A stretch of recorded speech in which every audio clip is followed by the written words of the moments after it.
Fire for them, fire for them. If you're looking for that 35 bag umbrella and all damn thing there, keep it locked with DISUNOMICS podcast.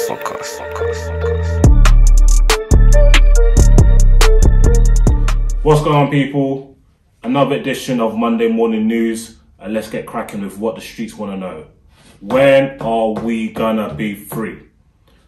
There has been rumours over the last couple of weeks that Chancellor Rishi Sunak has been getting frustrated with the scientists, saying that they're moving the goalposts with regards to the rules and the targets that need to be hit for us to start to see lockdown rules to be eased. However, across this weekend, Boris has signalled that we could be seeing some of the lockdown measures ease fairly soon. The streets are saying on around February the 22nd, which is Monday, I believe, he will be addressing the nation and be announcing some of the roadmap to freedom, essentially. Boris has suggested that he is aiming for schools to be open by 8th of March 2021 and then other sectors to follow up. He's quoted to be as optimistic, but obviously people are still cautious. And he was reiterating that this is heavily predicated on the government reaching its target of vaccinating 15 million of the most vulnerable people. As it stands, the government has vaccinated, or the first dose, should I say, 14.5 million people, and 534,000 people currently have been fully vaccinated. So I can't lie, when it comes to the vaccination, the government has done its thing. I can't lie, they deserve props. They've actually smashed it when it comes to the vaccination. With regards to coronavirus itself, the reason why we're looking at potential easing of lockdown rules, not only due to the fact that the most vulnerable people are now being vaccinated, but also all the numbers are going down. If you look at patients being admitted to hospital, the daily deaths, the daily cases, all these numbers are trending downwards, as well as the rate of infection, which is how infectious is coronavirus. So if one person catches corona, how many people are they likely to reinfect? Coronavirus, if you leave it to run ragged, it can infect up to 3.5 people. But now the rate of infection is now below 1, so it's in between 0.7 and 0.9. And the reason why there's an in-between is because the government uses a variety of models to work this number out. Some quick math for you there. So the science community and the medical community, they have been warning against easing of lockdown. Yes, some people are saying, oh, yes, although the numbers are going down, the amount of people still being infected is incredibly high. The deaths numbers across time are still incredibly high. Over 50% of the people who have currently died due to coronavirus has been since November or December or something like that. So that is still a work in progress, but we may be seeing some lockdown eases coming very soon. Speaking of lockdown, the economy. As the famous quote is, the economy is tight and the economy has been tight throughout 2020. Unfortunately, the UK economy shrank by 9.9% across 2020. Of course, no surprise, coronavirus. And this is the largest drop in GDP since records began 300 years ago. So this is the biggest L we've taken as a country in terms of production. So what this means is that if you compare 2020 to 2019, the UK economy produced 9.9% fewer goods and services. So we're going in the wrong direction. Obviously, this is due to coronavirus. Now, if we measure our performance against some of our contemporaries, if you look at Q4, which is the last 3 months of 2020, so that's how economists usually look at economic performance in quarters. If you compare 2019 Q4 to 2020 Q4, the UK saw a 7.8% drop.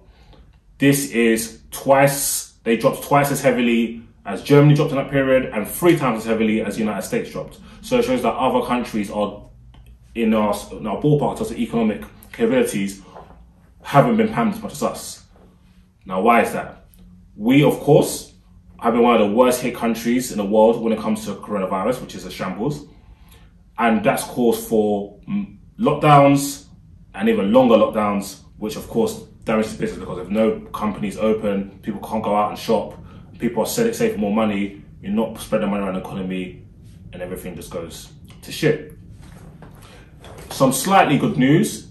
In Q4 of last year, the UK economy, despite tier 4s and national lockdowns, the economy did increase by 1%, so we saw growth of 1%. So Rishi saw this as an opportunity to say, yo, things are looking up, but I was reading his newsletter, and just from some of the tea leaves that have been spreading and some of the things he said, we are going to see, well, in March when we get the budget, we're likely to see tax increases, probably capital gains tax. That's some of the things that have been earmarked.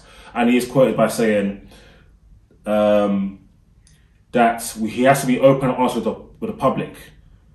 Like, the future of public finances matters. So that's basically indicating that, once it comes to budget time, don't expect me to be getting my duffel bag, my LV duffel bag, and just be spreading cash like it's Magic City.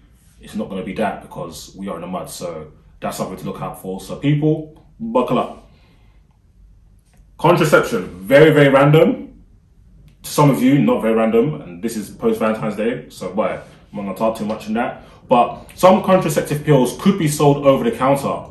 And the UK government is exploring this, along with the Medicines and Health Regulatory Agency, MHRA. They've kind of had like an open public forum to get the views of the public regarding 2 contraceptive pills. And this is going on, I think, to March the 5th, to see how the public feel about it. And obviously the current concerns now is how you're going to price these and where would they be given out. But this has been classified as good news for women, for women's health, because in reclassifying these two drugs, women now have the ability to give them a choice where they obtain the medicine. So that is some interesting news regarding contraception, and I'm pretty sure that is relevant to so many of you horny people out there, and of course you responsible people, and maybe people who are kind of managing their family building. Now, finally, dread it, run from it, destiny arrives the same. Donald Trump bust case. So those who may see my Patreon piece or listen to my podcast or follow me on Twitter or whatever, there was an insurrection on the US Capitol. So this is basically a bunch of crazy white nationalists from the right wing ran up on the US Capitol building. So imagine people vexed that, I don't know, Jeremy Corbyn somehow won an election, and then they just stormed Parliament, started doing the madness. So Trump was very influential in that, and of course he was impeached. Of course, this was taken to the Senate, where 2/3 of the Senate seats have to vote to convict him for him to be, of course, convicted. Unfortunately for the Trump haters, or maybe people trying to justice, however you want to dice it, 57 people voted to convict Trump compared to 43. And he escapes. So this shows that Trump still has loyalty in the GOP. He's still in line to potentially run again in 2024, which he has said. And yeah, Trump managed to escape. Very, very crazy. If you are aware of the insurrection on the Capitol, it was pretty evident that he incited it. But obviously politics is gonna politic.